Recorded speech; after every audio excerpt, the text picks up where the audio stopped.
ಅವ್ರು ಹೇಳಿದ್ರು ನೀವು ಅವ್ರಿಗೆ ಗೌರವವಾಗಿ ನೋಡ್ಕೋಬೇಕು ಅಂತ. ನಾವೀಗ ಮೊನ್ನೆ ಅವರೆಲ್ಲ ಪ್ರತಿಭಟನೆ ಮಾಡ್ಬೇಕಾದ್ರೆ ನಾವು ಹೇಳಿದ್ದೀವಿ, ಅವರಿಗೆ ಕನಿಷ್ಠ ಪ್ರತಿ ತಿಂಗಳು ಅವರಿಗೆ 1ನೇ ತಾರೀಕಿಂದ 10,000 ಅವ್ರಿಗೆ ಮುಟ್ಟತಕ್ಕಂಥ ಕೆಲಸವನ್ನು ಮಾಡ್ತೀನಿ ಅಂತ ಹೇಳಿ. ಯಾಕಂದ್ರೆ ಅವ್ರಿಗೆ ಕೆಲವರಿಗೆ 8,000 ಬರ್ತದೆ, 8,500 ಬರ್ತದೆ, 9,000 ಬರ್ತದೆ, 9,500 ಅಲ್ವಾ? ಏನಮ್ಮ ಎಷ್ಟು ಬರ್ತದೆ ತಿಂಗಳಿಗೆ ನಿಮ್ಗೀಗ? 7 ಇಲ್ಲ, ನಿಮ್ಮ ಇದೆಲ್ಲ ಸೇರಿ ಬೇರೆ ಎಲ್ಲ ಇನ್ಸೆಂಟಿವ್ ಎಲ್ಲ 7-7.5, ಒಬ್ರಿಗೆ 8, ಒಬ್ರಿಗೆ 8.5 ಹಂಗವ್ರು ಬರ್ತದೆ. ಅವ್ರವ್ರು ಎಷ್ಟು ಕೆಲಸ ಮಾಡಿರ್ತಾರೆ ಅದ್ರ ಮೇಲೆ. ನೀವು ಎಷ್ಟು ಕೆಲಸ ಮಾಡಿದ್ರು ಬಿಟ್ಟಿದ್ರು ಆಮೇಲೆ ನೋಡೋಣ. ಆದ್ರೆ ಖಂಡಿತವಾಗಿಯೂ ನಾವು ನಿಮಗೆ ಏಪ್ರಿಲ್ 1ನೇ ತಾರೀಕಿಂದ 10,000 ರೂಪಾಯಿನ ಮುಟ್ಟಿಸ್ತಕ್ಕಂಥ ಕೆಲಸವನ್ನ ಮಾಡ್ತೀವಿ. ಮತ್ತೆ ರಾಜ್ಯ ಸರ್ಕಾರದಿಂದ ಗೌರವಧನ ಹೆಚ್ಚು ಮಾಡಿ ಅಂತ ಹೇಳಿದ್ದಾರೆ ಹರೀಶ್ ಪೂಜ್ ಅವರು. ಅದರ ಬಗ್ಗೆ ನಾವು ಈಗ 10,000 ಕೊಡಬೇಕು ಅಂತ ಹೇಳಿದ್ರೆ ಅದೆಲ್ಲ ಸೇರ್ಕೊಳ್ತದೆ. ಈಗ ನಾವು ನಮ್ಮ ಕಡೆಯಿಂದ ರಾಜ್ಯದಿಂದ 5,000 ಕೊಡ್ತಾ ಇದ್ದೀವಿ. ನಾನು ಹರೀಶ್ ಪೂಜ್ ಅವರು ಕೇಳೋದು ಎಷ್ಟೇ, ಕೇಂದ್ರದಿಂದ ಸ್ವಲ್ಪ ಹೆಚ್ಚು ಕೊಡಿಸಿ ಸ್ವಾಮಿ, ನೀವು ಬರೀ ರಾಜ್ಯಕ್ಕೆ ಕೇಳ್ತಾ ಇದ್ದೀರಾ. ಅಲ್ಲಿ ಈಗ ಕೊಡ್ತಾ ಇರೋದು ಏನೂ ಇಲ್ಲ. ಕೊಡ್ತಾ ಇರುವಂತದ್ದು 2,000 ಪ್ಲಸ್ 1,000 3,000. ಆ 3,000ದ 40% ರಾಜ್ಯ ಸರ್ಕಾರದ್ದೇ. ಆ 3,000ದಲ್ಲೂ ಕೂಡ 60% ಕೇಂದ್ರ ಸರ್ಕಾರ, 40% ರಾಜ್ಯ ಸರ್ಕಾರ. ನಾವು 5,000 ಕೊಡ್ತಾ ಇದೀವಿ, ಅದರಲ್ಲೂ 40% ಇದೆ. ಸೊ ನಾನು ಮನವಿ, ನೀವೆಲ್ಲ ಬಹಳ ಪ್ರಭಾವಿಗಳು, ನೀವು ನಿಮ್ಮ MP ಸಾಹೇಬರಿಗೆಲ್ಲ ಬಹಳ ಜೋರಾಗಿದ್ದೀರಾ, ಸ್ವಲ್ಪ ಪ್ರೆಷರ್ ಹಾಕಿ ಡೆಲ್ಲಿಯಲ್ಲಿ. ನಾವು ಜಾಸ್ತಿ ಮಾಡಿದ್ದೇವಲ್ಲ, ಈಗ ಸ್ಪಂದಿಸಿದ್ದೇವೆ. ಆಶಾ ಕಾರ್ಯಕರ್ತರು ನಮ್ಮ ಹಿಂದಿನ ಸರ್ಕಾರ ಸಿದ್ದರಾಮಯ್ಯ ಇದ್ದಾಗಲೂ ಕೂಡ, ಅವಾಗಲೂ ಕೂಡ ಆಶಾ ಕಾರ್ಯಕರ್ತರು ನಾವು ಹೆಚ್ಚು ಮಾಡಿದ್ವಿ. ಮತ್ತೆ ಎಲ್ಲರೂ ಕೂಡ ಅವ್ರಿಗೆಲ್ಲರೂ ಕೂಡ ಗೃಹಲಕ್ಷ್ಮಿ 2,000 ತಿಂಗಳಿಗೆ ಬರ್ತಾ ಇದೆ ಮನೆಗೆ, ಅಲ್ವಮ್ಮ? ಬಹುತೇಕ ಎಲ್ರಿಗೂ ಬರ್ತಾ ಇದೆ.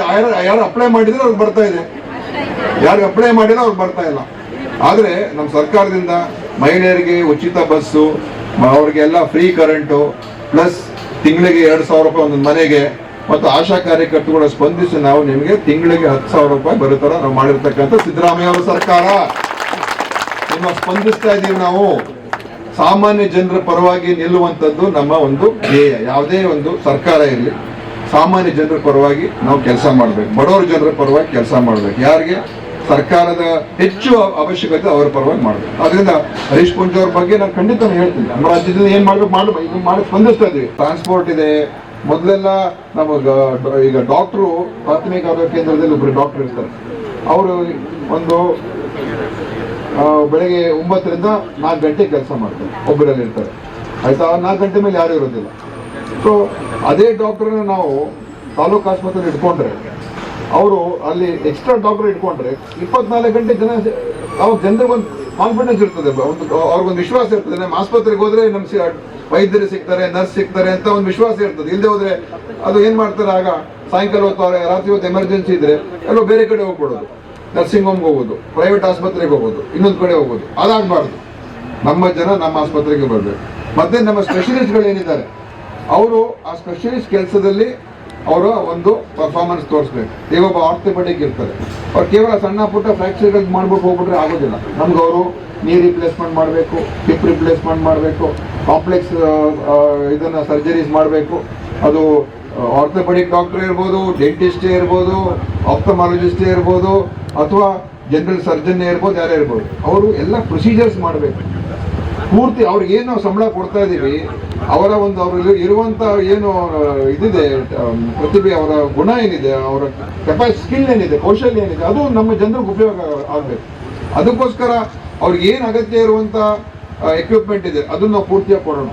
ಈಗ ಯಾರಿಗೂ ಒಂದು ಮೆಷಿನ್ ಬೇಕು, ಒಂದು CR ಮೆಷಿನ್ ಬೇಕು, ಎಕ್ಸ್ರೇ ಸರಿ ಇಲ್ಲ, ಅಥವಾ ಅಲ್ಟ್ರಾಸೌಂಡ್, ಅದಕ್ಕೆ ಆ ಸ್ಪೆಷಲಿಸ್ಟ್ನ ಅವನ ಕೆಲಸ ಮಾಡೋದಕ್ಕೆ ಏನೇನು ಅಗತ್ಯ ಇರುವಂಥದ್ದೆಲ್ಲವನ್ನು ಕೂಡ ಸಲಕರಣೆಗಳನ್ನು ಕೊಡ್ತಕ್ಕಂಥದ್ದು ಕೂಡ ಮಾಡಬೇಕು ಅಂತ ತೀರ್ಮಾನಗಳು ತಗೊಂಡಿದ್ದೀವಿ. ಅಂದ್ರೆ ಒಂದು ಸುಸಜ್ಜಿತ ವ್ಯವಸ್ಥೆಗೆ ತಗೊಂಡು ಹೋಗ್ಬೇಕೆಲ್ಲ. ಸುಮ್ಮನೆ ನಮ್ಮ ಹತ್ರ ಆಸ್ಪತ್ರೆ ಇದೆ, ಕಟ್ಟಡ ಕಟ್ಬಿಡ್ತೀವಿ, ಕಟ್ಟಡ ಕಟ್ಟಿದ ತಕ್ಷಣ ಸೇವೆ ಸರಿ ಇದೆ ಅಂತ ಹೇಳಕ್ಕಾಗೋದಿಲ್ಲ.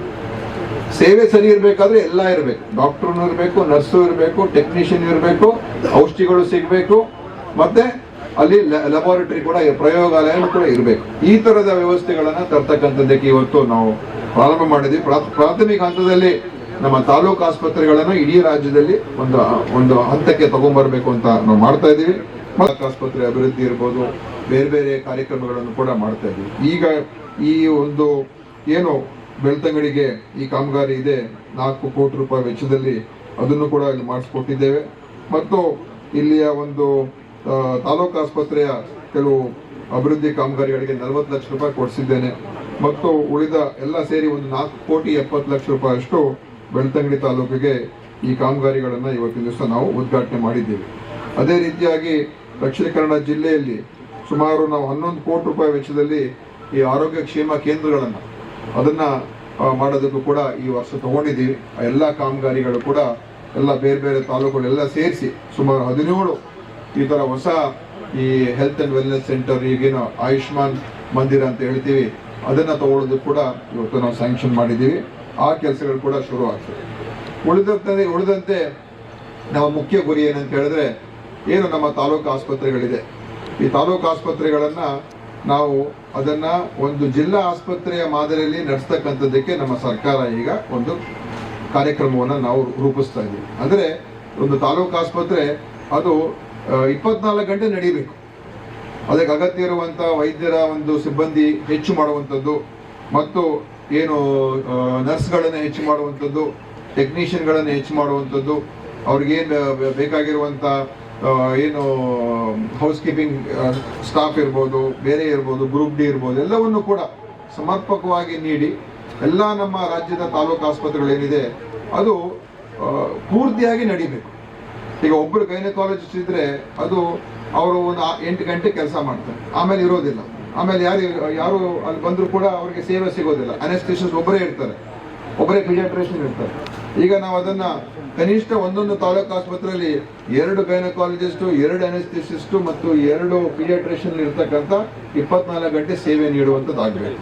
ಮತ್ತು ಅವ್ರಿಗೆ ಏನೇನು ಸ್ಟಾಫ್ ಶಾರ್ಟೇಜ್ ಇದೆ ಆ ಎಲ್ಲ ಸ್ಟಾಫ್ಗಳನ್ನು ಭರ್ತಿ ಮಾಡಬೇಕು ಅಂತ ಕೂಡ ಹೇಳ್ತಾ ಇದ್ದೀವಿ. ಯಾವುದೇ ಒಂದು ನರ್ಸು, ಲ್ಯಾಬ್ ಟೆಕ್ನಿಷಿಯನ್ನು, ಬೇರೆ ಈಗ ಮತ್ತು ಕ್ಯಾಶುಯಾಲಿಟಿ ಮೆಡಿಕಲ್ ಆಫೀಸರ್ಸ್ ಅದನ್ನು ಕೂಡ ಈಗ ಕಾಂಟ್ರಾಕ್ಟ್ ಮೇಲೆ ತಗೊಳ್ಳೋದಕ್ಕೆ ಪರ್ಮಿಷನ್ ಕೊಟ್ಟಿದ್ದೀವಿ. DHO ಕಾಲ್ ಮಾಡಿದ್ದಾರೆ ಎಲ್ಲ